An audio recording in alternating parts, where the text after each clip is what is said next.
I'm Jack Oswald, and you're listening. This is Mutzett, and you're listening to... I'm Richard C. Hoagland, and you're listening to... I'm Art Bell, and you're listening to Dr. J Radio Live. We have an unidentified flying object.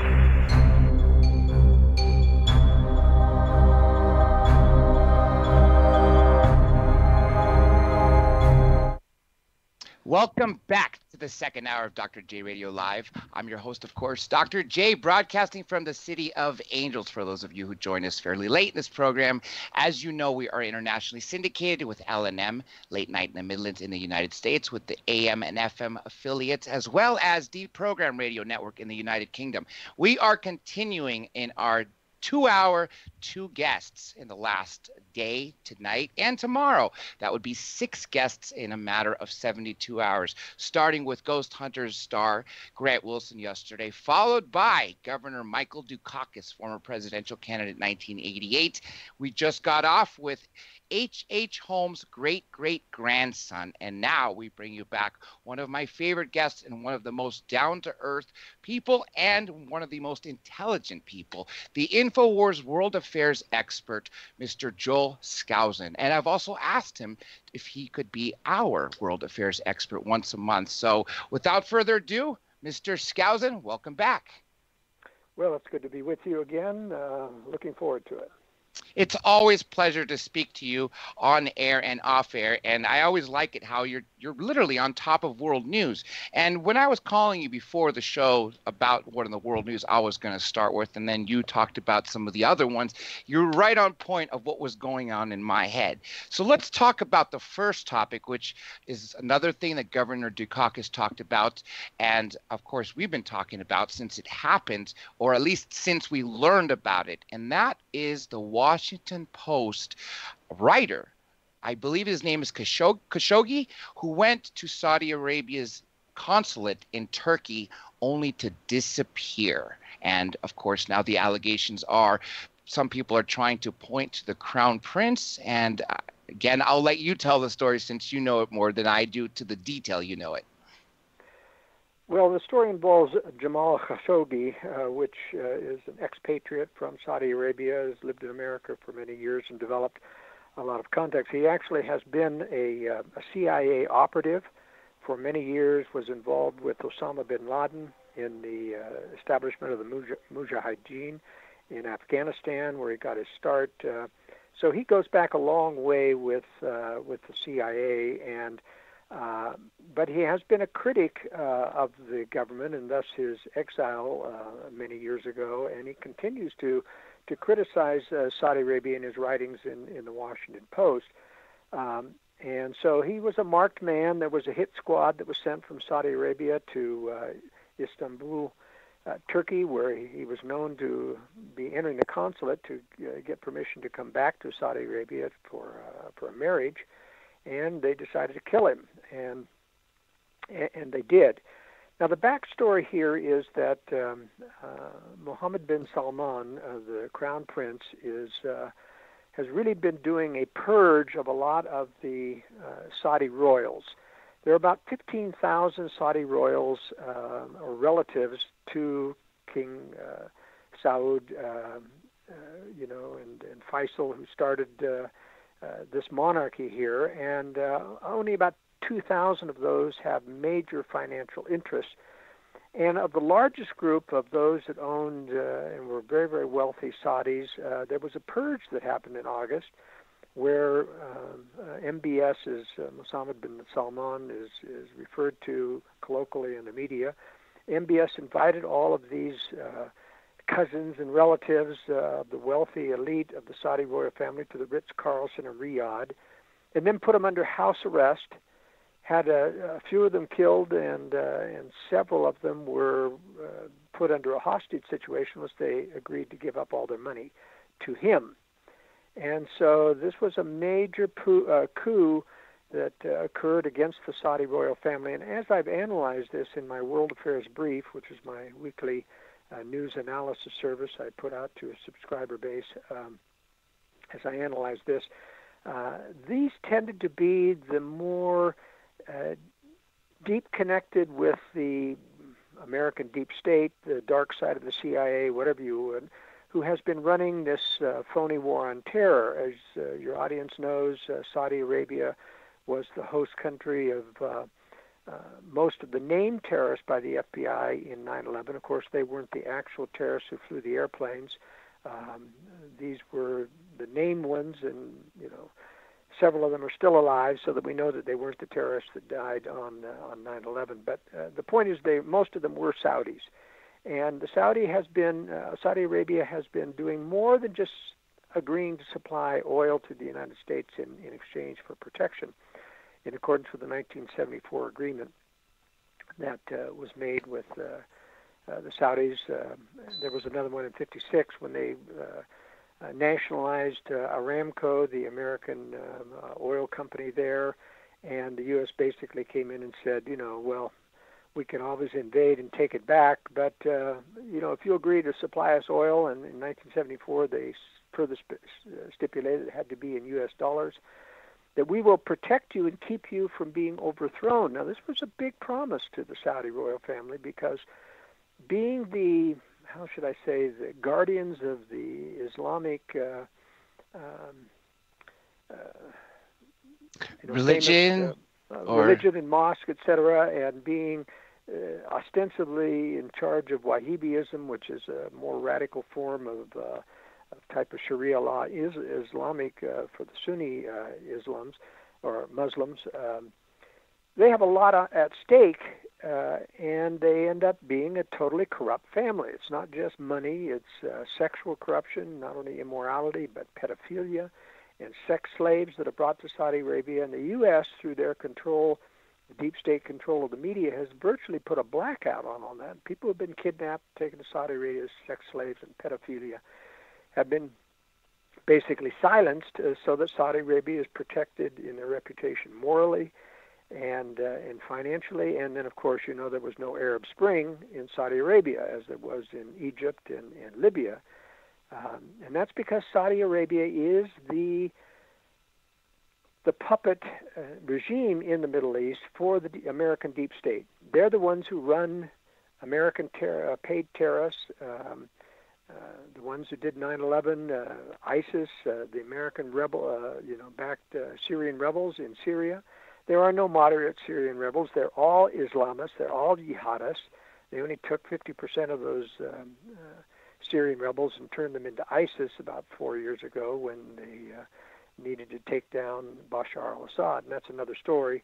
But the point is that Saudi Arabia has been the point man for the deep state in this phony war on terror for many, many years. And that's why initially there was real surprise there in America that Khashoggi had been killed because he was an American CIA connection. That's how he got his start. That's why he was working for the Washington Post, which is a deep state owned and controlled newspaper, as well as the New York Times. The president of Turkey having come out, I believe it was just yesterday, as a matter of fact, that I was watching him live when he was giving his presentation, saying he's going to give the naked truth, I would think would really stir up trouble in that side of the world, possibly ruining our relations with Turkey because of the relations we have ongoing with Saudi Arabia, which, as you know, and can probably go into more detail, that the Democrats are trying to have the ambassador kicked out of the U.S. and things like that, which would really put us at odds with them.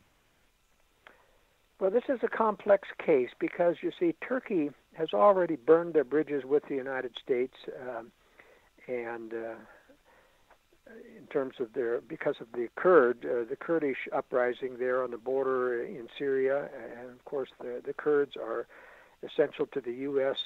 Fighting forces there in Syria, and so the U.S. is protecting and arming the Kurds, and yet the Kurds, want their own Kurdistan, and so the Kurds of Iraq and the Kurds of Syria, as well as the Kurds of Turkey, want to have a united country, and they want to defect from Turkey, and Turkey's been fighting them for many years.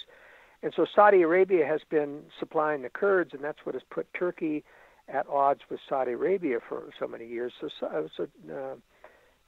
President Erdogan of Turkey is very, very anxious to make the most out of this killing, and he was the one who exposed most of it. The Turkish intelligence spies on every one of the embassies in Turkey, just like we spy on our embassies, and the Russians spy on us.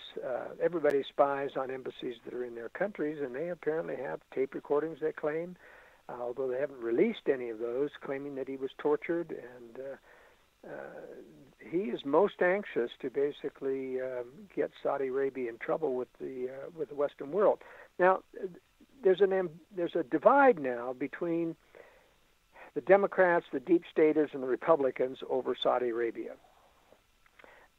None of the people outside of the deep state know that Saudi Arabia is our puppet sponsor of terror, both financing terror and supplying arms to terrorists.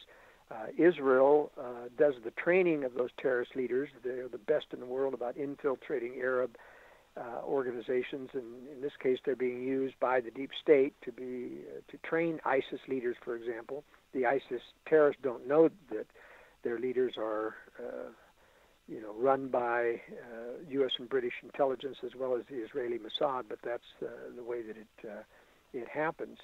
And so Turkey is anxious to cause a split between Saudi Arabia and the West, and it's not taking. There's this divide between the American sponsors of Saudi Arabia. A lot of the Democrats are very hostile and want sanctions, etc. Those are the ones that are not involved with the deep state. The deep state needs to keep Saudi Arabia in place as their puppet supplier of money and arms to terrorism. All right, they need that. But the problem is, MBS, or Mohammed bin Salman, has killed several of the Saudi royal family that were CIA puppets and agents working for the deep state. And so the deep state needs Saudi Arabia, and yet Mohammed bin Salman, MBS, is muddling the waters because of his own aggression of wanting to purge the family of any competition. And so Khashoggi, is a CIA plant within the Saudi family, and he gets killed. This isn't the first time, by the way.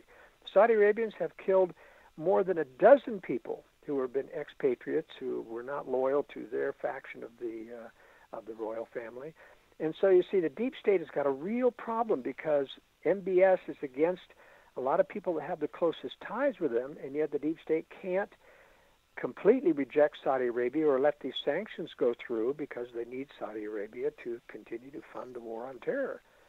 And of course, Saudi Arabia is in trouble for the Yemen invasion, which is a humanitarian crisis and network. And the U.S., of course, has been supplying Saudi Arabia arms. Britain sells arms to Saudi Arabia, and it's looking more and more like Saudi Arabia is the real bad boy in the Middle East. And so there's a growing movement among the American public to sanction Saudi Arabia. But President Trump is reluctant to do that because his advisors are telling him, oh, no, we can't upset Saudi Arabia. We need Saudi Arabia in the Middle East. Unfortunately, President Trump doesn't know anything about deep state activities in the Middle East. He doesn't know anything about deep state sponsorship of terrorists and the fact that there's no difference between ISIS and the U.S.-backed rebels. And it's just a real mess down there. So it's very difficult for the American public to figure this out. At first, when I always thought that Donald Trump would have had advisors that would have filled him in and all these things. But it wasn't until Roger Stone was on that he said that most of Trump's cabinet didn't even work for him. So I could see why President Trump is not getting filled in. And if we do lose Saudi Arabia as an ally, and if Turkey really screws things up for us, which is our main door into that region, that's why we always give preference to Turkey over Greece for having bases. I think this could get really muddled and messed up in ways that may be irreversible for us because we need to have our eyes there in many ways. Now, let me switch stories because I want to get as much as I can in the 35. I just have to say something before you switch stories, though. Saudi Arabia is not the eyes of American interest in the Middle East. They are the eyes and ears and money bags to the deep state. So Saudi Arabia is furthering the purposes of the deep state, not U.S. interests. Trump our enemies essentially, which our enemies within. That's right. Well, but our enemies are our own deep state. That's the one that's running this stuff all around the world. That's the one who's creating the war on terror. They were the ones who ran 9/11. It was a completely government black operation from beginning to end. And they had the, I believe the real hijackers who hijacked the airplanes were trained on major airlines in Saudi Arabia. Because as a pilot, former fighter pilot and a current commercial aviation pilot, I can tell you, a terrorist training on a Cessna wouldn't even know how to turn off the autopilot on a hijack, let alone navigate it with a sophisticated navigation system they have back to New York. It's just impossible. So this was a deep state operation. They're still running Saudi. They are not our friend. Turkey's not our friend. They're playing both because they want into NATO, but they're also playing friends with Russia as well. And Turkey's not our friend either. These are both bad countries. And that actually is a good segue. You just brought up Russia. I was kind of hoping that we would start seeing more relations with Russia, but instead we have the demise of the nuclear deal with them. What's going on? Well, the Russians started violating the INF. In fact, the Russians never complied with the Intermediate Nuclear Forces Treaty, the INF. All right, this is where the U.S. took the Pershing intermediate missiles, very effective intermediate range missiles, out of Europe in compliance with this test. And then after the phony fall of the Soviet Union, we came to find out that in Czechoslovakia and Bulgaria, the Russians never took their missiles out. They were still there, even after the fall of the phony fall of the Soviet Union, which was one of the proofs that the Soviet Union didn't fall, that they had puppet governments faking the fall of communism, but still keeping strings attached, just like Lech Walesa of Solidarity in Poland was a Soviet agent, and he was controlling the opposition. Lech Walesa, or Václav Havel, the so-called pro-Western president of Czechoslovakia and the Czech Republic, turned out to be a Soviet agent. So these people are faking it. I think it goes on to this day. And so Russia is doing the right thing in Syria, mainly because they got figured out very early on that the U.S. was not fighting a war on terror, that the U.S. was actually arming terrorists, and they went to bat for Bashar al-Assad, who had never used chemical weapons on his people. That was done by U.S.-backed rebels with old chemical weapons that were shipped in from Saudi Arabia and Turkey. You got to remember that ISIS was selling oil through Turkey, so Turkey has been involved in the U.S. deep state cover-up of the phony war on terror. Israel was buying ISIS oil. You see what a mess this whole thing is? Yeah, now, absolutely. In terms of disarmament, you've got to remember the Russians have never abided by any disarmament treaties. It was only meant to get the U.S. to disarm. Now the U.S. deep state knows this. But as we talked about in your first program, there is a major deep state agenda to have a war with Russia and China and to absorb a nuclear first strike so that our military is decapitated and we get talked into, in response, joining a militarized global government. We talked about that last time I was on your show. But the important thing is here, that's why the U.S. never blew the whistle on Russian cheating until now during the Trump administration. Okay, because Trump wasn't part of the deep state, so he didn't know any better, that was the reason we didn't blow the whistle on Russia, and he wanted to have better relationships with Russia. But you've got to remember that even though Russia's doing the right thing in Syria and exposing the deep state's phony war on terror, Russia still intends to strike the West and is building massive nuclear weapons with multiple warheads. And what does the United States do? We just took our 3 warheads off our remaining less than 400 missiles now, Minuteman III missiles, and turned them into a single warhead missile, and not a big warhead. One thing about Russia, I think, well, first of all, you were talking about the fake fall of the Soviet Union. If we have Colonel KGB, at the helm of Russia, it's right there to me, the Iron Curtain has never went up. And in my opinion, Joel, I think that Putin has got Russia more armed than in the Soviet Union in many ways, both because of technology and because he's not scared of us in any way. He will just act, we'll sort of complain, and working with China, I would think that opens up a whole new sets of opportunities that he probably never had, or the Soviet Union never had, even in its height. What's your opinion on that? Well, eventually Russia knows they've got to tangle with China. They don't run a unified conspiracy together in the West. They're both they're in temporary unity to take down the West, but eventually Russia knows they're going to have to go head-to-head with China, because China's ultimately going to be the stronger one in terms of military manpower.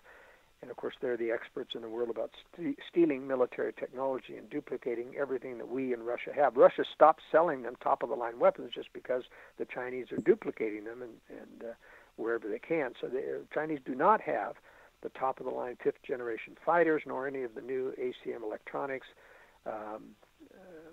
because the Russians know eventually they're going to have to tangle with them.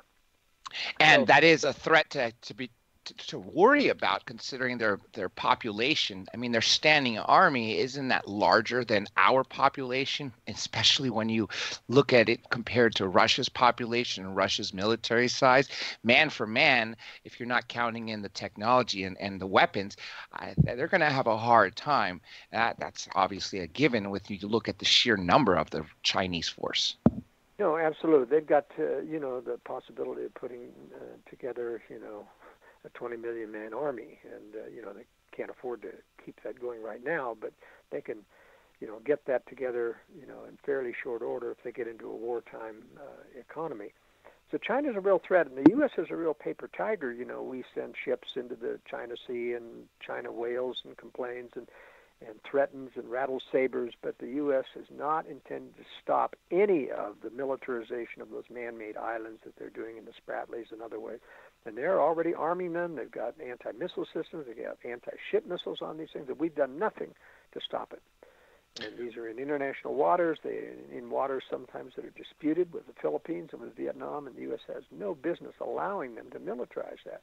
The only way to stop that is to do a naval blockade, and the U.S. isn't doing it. So the U.S. is all talk and no action when it comes to stopping China. And that's because the globalists who run our government don't want China stopped. They want China to rise up stronger and stronger and to attack the West someday. Now, this may seem suicidal to people listening to this, but the secret 1997 Presidential Decision Directive 60 proves that the U.S. intends to absorb a nuclear first strike. And that's why that directive is still secret, and it's still in effect, and I don't even think Trump knows it's there. And I'll tell you why it doesn't sound too shocking at all. When I first started economics, the very first day in my advanced macroeconomics course, the professor said, does everyone know how to fix a world's economy, or at least a nation's economy? And everyone's throwing out different ideas. And she goes, everyone was wrong. She said, start a war. So I'm thinking, okay, fund the soldiers, everything down from weapons to their shoelaces, to their food. And she took it a step further and said, well, once we destroy a country and we spend all the money on the war, then we're going to spend the money to build it back up. So having them literally absorb, or having us absorb a nuclear strike and then go into some war, well, first of all, we're going to spend money to rebuild us. Second of all, we're going to spend money to play this war, to go both sides of it. I'm talking about even afterwards what we do with our money in that region. So I could see why we would want that. And this also goes back to the false flag of 9/11. We needed that in some way, at least the globalist or the deep state claimed we needed it so we could be closer as a country, when in fact they're always pursuing their own agenda. So to further economy, I'm not shocked. Was to sponsor a continual warfare around the world. The purpose of that continual warfare is to create an image of the U.S. as the bully of the world, so that Russia and China have an excuse to attack us someday. You see how that all works out? Now, yeah. In fact, you've got to win the war before you can rebuild and spend money to rebuild, which equals control. That's right. And I'm telling you, people, your listeners will find this prophecy is absolutely true someday. You will see, when the U.S. absorbs a nuclear first strike and our military is decapitated someday, our leaders will come out of their bunkers and announce to the world that our only way to save ourselves is to join a militarized global government. And no one will say nay. No one will, be given a voice that will deter that, because it will be like a Pearl Harbor again. It will be like a 9/11. These are done to take away our liberty, to take away our sovereignty, to talk people into things that they would never accept before, and it will happen in this country. And that's why not only do I publish the World Affairs Brief every week, but I also have written, many books on preparing for this war, because you've got to be able to survive it yourself. And it isn't, you see, that everyone's going to get nuked. It's just the military that's going to get targeted. Russia and China do not want to nuke the cities. They don't want to stop the Western economy that feeds them. They need the U.S. Western economy. They just want to decapitate the military so that they can then, blackmail us into submission. What they don't know is the globalists are inducing this war. They want the war. And they have secret weapon systems that they'll use after this first strike to stop any other strikes from occurring while they regroup under a militarized global government. And the new EU army that is being formed as we speak, even under the table where the UK is forming part of it, despite Brexit, it's a real betrayal of the Brexit. But this new EU army, I believe, is going to form the kernel of the new militarized global government. And that's why it's being formed, because clearly the EU is part of this future global government.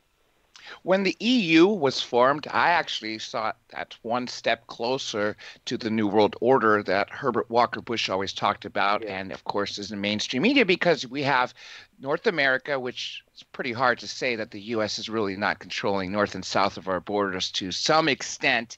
So you could pretty much say there's the North American alliance, there's the EU. If there is an African literally an African nation or something to control the alliance of them. And then, of course, the Asian alliance, soon it would be from 190 some countries to 4 or 5.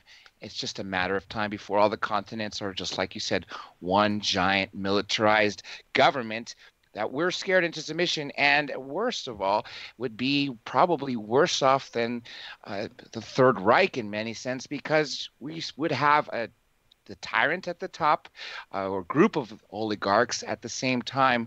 We would have no control of our future. Very sad indeed. Very sad. Let me talk about. Actually, they're never going to have a dictator in the New World Order. They're sophisticated enough to always tell you that you're free. This will be a democracy. Of course, you aren't free even in our current democracy because of the laws that are written. But they'll, just like the EU has a Bill of Rights and all that, but they have all these caveats. They have these exceptions. They have these things that basically take away the same rights that they gave you in the Bill of Rights. And that's the way sophisticated tyranny works now. It's not through a major dictatorship. But you've got to remember, a militarized global will not include Russia and China. Both of those have their own conspiracy against liberty and against some. Both of them want to create their hegemony or their power over a new world order of their own making. So it isn't like the Asian ones will be under the new world, the militarized Western global government. Those will be absorbed by China during this next war. And I think Russia's going to be defeated in the Third World War, because I think the globalists, our deep state, will make a deal with China, as they did with Russia, to join forces and defeat, as Russia and the U.S. defeated Germany, the U.S. will make a deal with China to defeat Russia, and then China will be the new Cold War enemy after World War III, and that's just what the globalists want, because then they say, well, we can't go back to individual national sovereignty. We've got this big new Cold War enemy with a powerful military that we helped build, and now we need to maintain our global military, and that's how they'll talk us into staying with the militarized government, and that's how we lose our freedom, though they will still tell us that we're free and that we still have a vote, but it'll be a mega, parliament in Brussels. And if you think it's hard to change things in the United States now with our bicameral legislature, you think what it's like going to Brussels and trying to deal with the New World Order. It's what I like to call the illusion of freedom, because it's not free. It is. Yeah, clearly. Now, the caravan, I know I hate to jump from topic to topic because we could literally stay on one for the entire show, but the caravan coming up from Central America to the United States, which is getting more coverage now, especially here in Los Angeles, where for a while, you weren't seeing as much of it from the liberal news because, of course, everything in this area is pretty much censored unless you're watching One American News Network or paying attention to InfoWars. But really, we didn't see much of it. Of course, I knew about it, but now it's on finally every day on the world news, even on ABC. What do you think's going to happen? Will these people actually make it through? Or I know one of the things they were interviewing some people is 2,500 people went back to Honduras, but the stream of them is still coming up. The only thing I saw in place was that the U.S. said they must obtain asylum status from Mexico before they get into the U.S. That's right, and that is an appropriate way. They know that the leftist lawyers will tutor all of these people on how to claim asylum and claim refugee status out of fear for some political reason. They'll put words in their mouth. But Trump is sworn, at least last night in his Texas rally, that he will not let them in. Now, the problem with that is that we have an immigration system that is run by leftist judges. It's full of leftist judges who want to further the Democratic Party agenda of bringing in more Latinos so they'll vote Democratic. And so, nothing that Trump has done so far has really stopped this wave of illegal immigration. In fact, it's accelerating right now. But let me be very, very clear. This illegal alien caravan starting from Honduras, which is a real basket case, a real mess, was fomented by people related to George Soros who actually paid these people. We have video, and I covered this last week in the World Affairs Brief, video of people standing in line and getting cash from a guy. Women and children first, he was calling and handing out cash to them, and then the men were getting cash. And so these people are being, how else do these poor people living? There are people feeding them as they go northward. They've got money to go buy things. They're staying as a caravan. It takes an army of food to keep this caravan fed. And that's what's not being covered on the media. This is a conspiracy to invade the border. And they're obviously getting it done. The conspiracy is following through because I've never seen such a rush of that many people. That stream of people is literally nonstop, whether on foot, on top of trains. I'm just bewildered. But then again, the Democrats, I know for sure, at least here, and I would think the deep state really wants them here because then it sort of can give us more reasons to take away more of our Bill of Rights, more laws will be put in place. And of course, as long as you keep funneling money into the welfare system and things like that, well, then what better way to sort of have more money coming around that way? Real quick, we have a caller real quick. Area code 716. Welcome to the show. Hi. I don't really know if I agree with you guys. I believe in humanity. And I kind of believe that good over evil, And I actually got onto your show because I was looking at the stuff about the UFOs. But you guys are talking, I would really love to have some kind of proof of what you're saying is exactly the truth. Babies coming across our border, we better watch out. These women who are pregnant, we better watch out. They're coming. And the gangsters are coming from all the way from Iraq and Syria. They're coming in the borders. Oh, my God, we better get the army out there, which is against the law. That's my hope. Joel, oops. We lost Joel.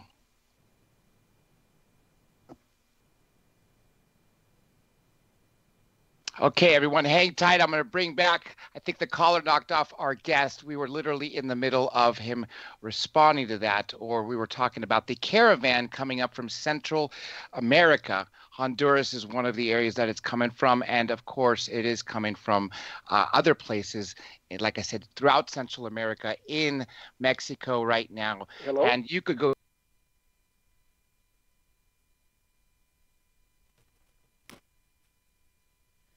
Standing by, technical difficulties. We will be back in just a moment. We keep getting knocked off here, so everyone hang tight. I don't know what is happening with the systems today. This is just bad luck, but that's I cannot. Here. Oh, yeah. Hold on a second. Hold out here. We seem to be having some technical difficulties that we are trying to fix. We got our guest.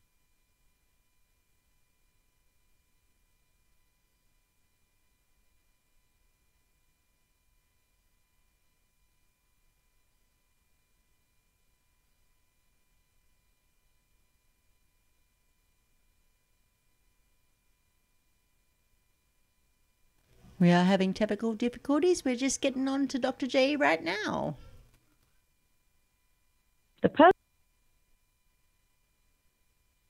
Mr. Skousen back, and I want to make the most of this 15 minutes. Did you want to comment on what we heard from another opinion, or do you want to go in more detail of what me and you were talking about?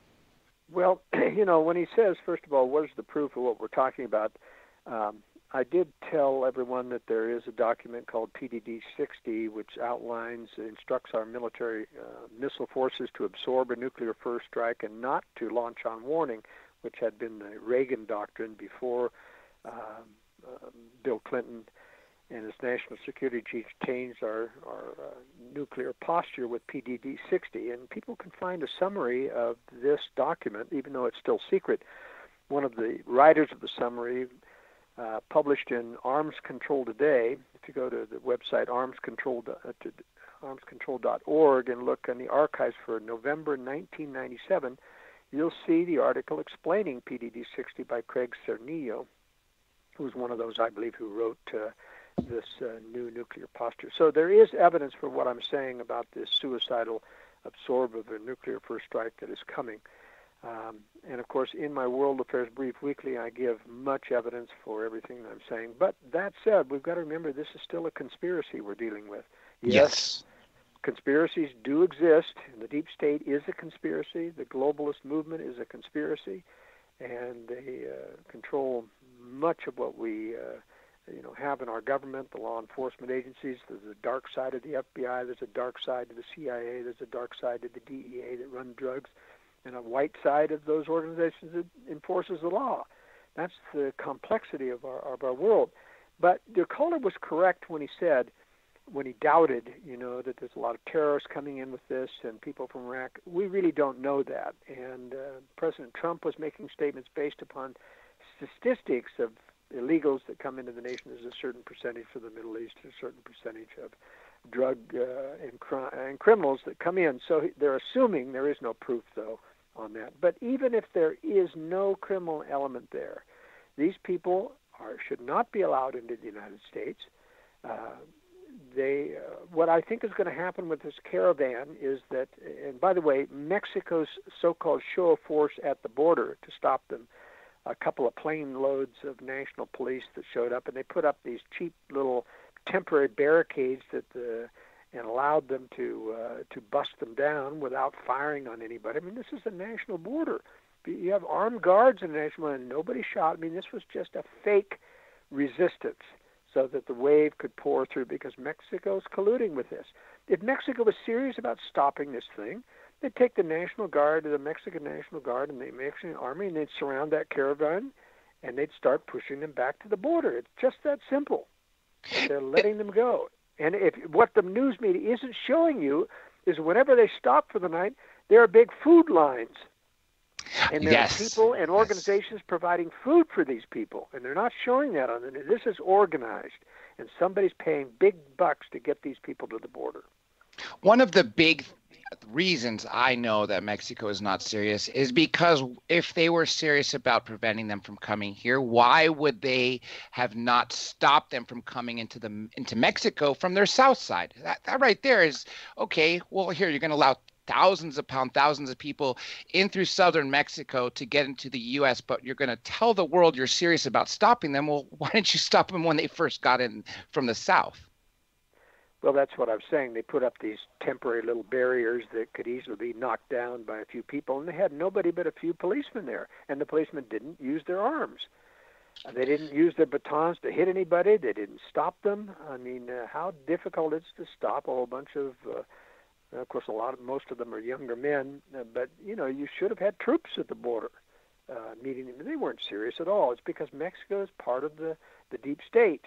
It always has been. And whether it's whichever party is in power, whether it's Nieto right now, who's got ties. It was Vicente Fox before, which was a big camaraderie, had camaraderie, educated in the United States, worked for Coca-Cola International Corporation, and met with Henry Kissinger often. This guy was deep state, and so was Obrador's on the left, but the left, the deep state controls left and right, and there's a deep state in Germany, there's one in France. Every one of these Western countries has a deep state which is tied in with the conspiracy and controls what comes out. Now, they don't control 100% of things. They have to allow at least the appearance of opposition in politics in these countries, and that isn't to say, that all the Democrats are involved in the deep state. Most of them aren't. That's why you have them opposing Brett Kavanaugh, who was deep state, and the deep state wanted him in the Supreme Court, but because the Democrats, they opposed them so vehemently, it got all the Republicans ginned up as if this was a wonderful constitutionalist. This is a guy who helped write the Patriot Act. This is a guy who has been helped cover up the Vince Foster murder, which was by Republican Ken Starr, deep state Ken Starr, and he was was assistant prosecutor under Ken Starr. He had to have known this was a murder, not a suicide, but he covered it up. So this is a very complex world we live in, and that's why I publish the World Affairs Brief every week to help people understand what are the issues of the conspiracy facts and legitimate theories behind what's going on in our government. Let me ask you about George Soros. Why is he so bent on harming our interests and helping the deep state?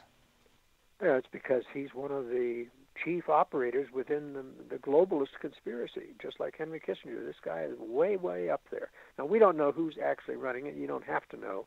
You can track the conspiracy's influence just by watching people like Kissinger and Soros and others. And really telling that Nikki Haley admitted to a conservative audience that she met with Kissinger monthly as ambassador to the UN to get, he would say suggestions, and she would say suggestions, but it was probably instructions. The National Security Advisor in first one, Barack Obama, said that he had a daily meeting, or they had daily marching orders from Henry Kissinger and Associates to the National Security Council. I mean, these are admissions. Your caller asked for evidence. This is proof of a conspiracy controlling government, because Henry Kissinger, as a former National Security Advisor, doesn't have any authority to be talking daily to the national security, let alone giving marching orders, and that's what he used. And this was said at the Munich Security Conference in 1997. We get our daily marching orders from Henry Kissinger, passed down through Brent Scowcroft. And I'm thinking, Katie, don't answer those, please. Hold on, let me get the caller back. Katie, hold on a second. Let me find our caller. We lost Joel Skousen. Let me just get him to plug in the affairs brief. And, of course, we are almost wrapped up. No more calls tonight, folks, because we keep getting knocked off air. So we'd like to keep, and I'd like to finish with Mr. Skousen and let him talk about the World Affairs Brief and, of course, about the midterms, unless we are truly gone. Mr. Skousen, are you back with us? No, we have seemed to have lost him.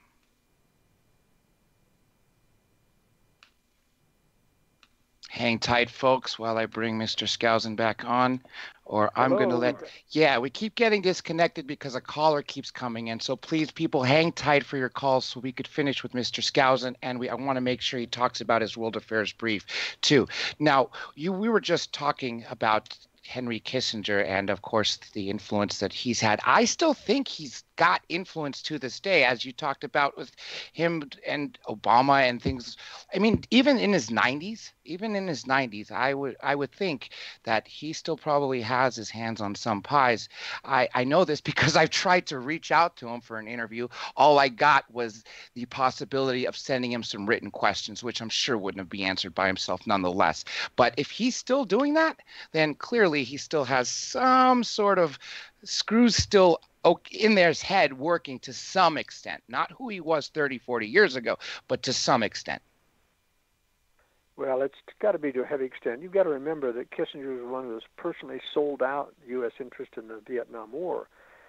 The North Vietnamese came ready to capitulate at the Paris peace talks, and not only did he give it away, but he told them, just don't take back South Africa or South Vietnam for 3 years, lest we be embarrassed.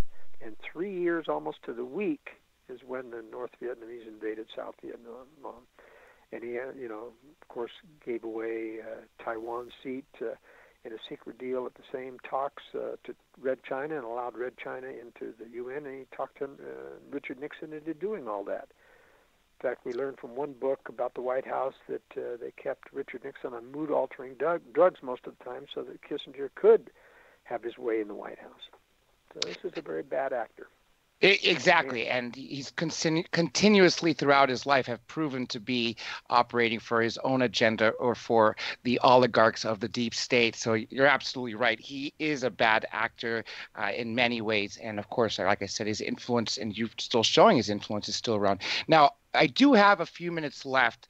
There is one more story I was hoping we could touch on before we go into details of where people can find the World Affairs Brief. And that's something we'll have recurring each time you're on. And I'd like to get a link, too, on the site permanently. I'd like to make that, but we'll talk about that after. The midterms. I've seen President Trump, and of course you have seen him as well, going around campaigning for a lot of people. And one thing that the people are getting that are running for office, if they have the influence of him coming to their town and having a Make America Great Again rally, I don't think any number of people with any number of money they put in could have the influence that you can have being Donald Trump. And as famous as you are, when you have those rallies, which had record numbers in Texas when he's endorsing a candidate. Well, they certainly have shown that the Republican and Trump base in particular is really motivated, especially after the Kavanaugh hearings. Now, even though, as I say, Kavanaugh was deep state, and the Republicans were fooled, and Trump was fooled into putting them, continually saying this is a real constitutionalist, which is not true.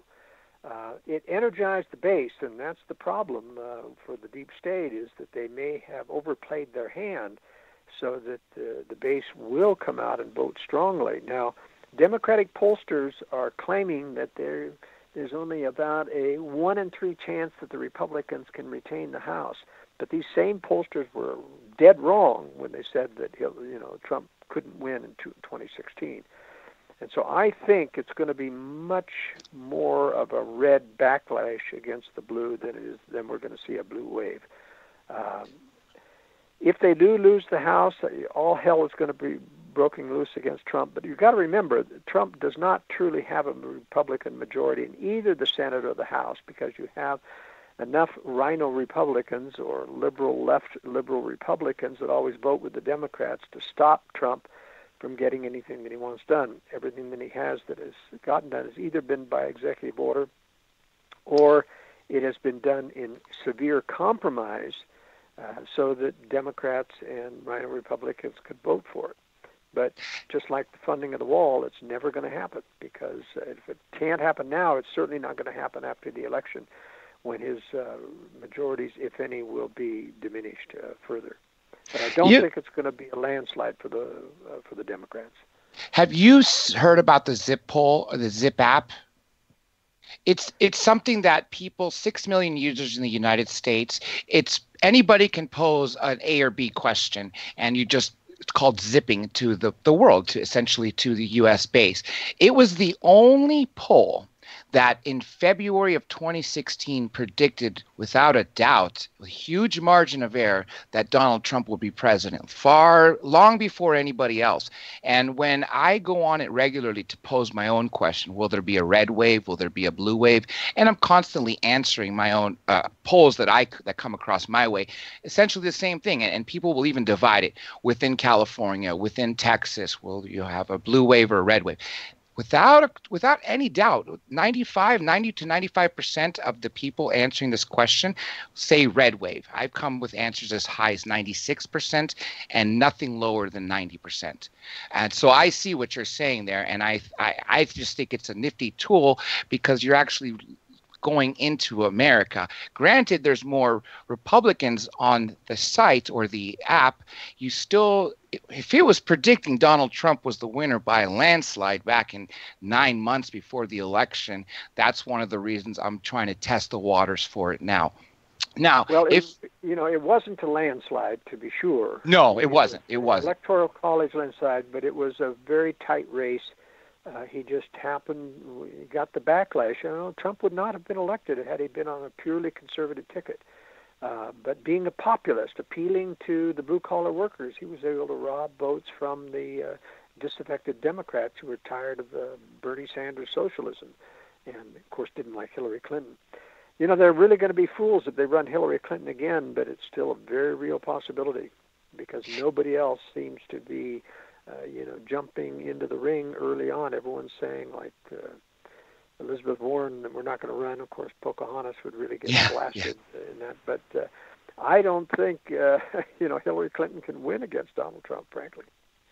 Agreed. And it was just that zip poll, so I could make it clear. The zip poll was saying he'd win in a landslide. You're absolutely right. Not only did he not win in a landslide, except in the Electoral College, he lost the popular vote. And again, if he didn't have that little libertarian sort of streak to conservative, like you said, I don't think he would have ever won as a pure conservative. And I think that's one of the reasons, clearly it's one of the reasons that made him as popular as he is, which obviously skyrocketed him to the White House. Any final thoughts before I ask you about the World Affairs Briefing? Well, it wasn't the libertarian aspect. It was his going after the labor vote, the left-wing vote, promising them jobs and doing things that tipped his hand in his favor. The libertarian wing is the more correct ideology wing, and even more so than conservative in many regards. But it isn't big enough to sway this election. It actually reminds me of 1980 with the Reagan Democrats, as what Donald sort of grabbed to. Yeah, exactly.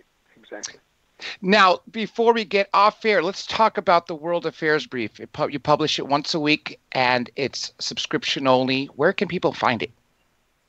Well, they can find it at worldaffairsbrief.com, and people can get a free sample issue if they email me. The current issue is last Friday, October 19th, and just some of the topics I covered.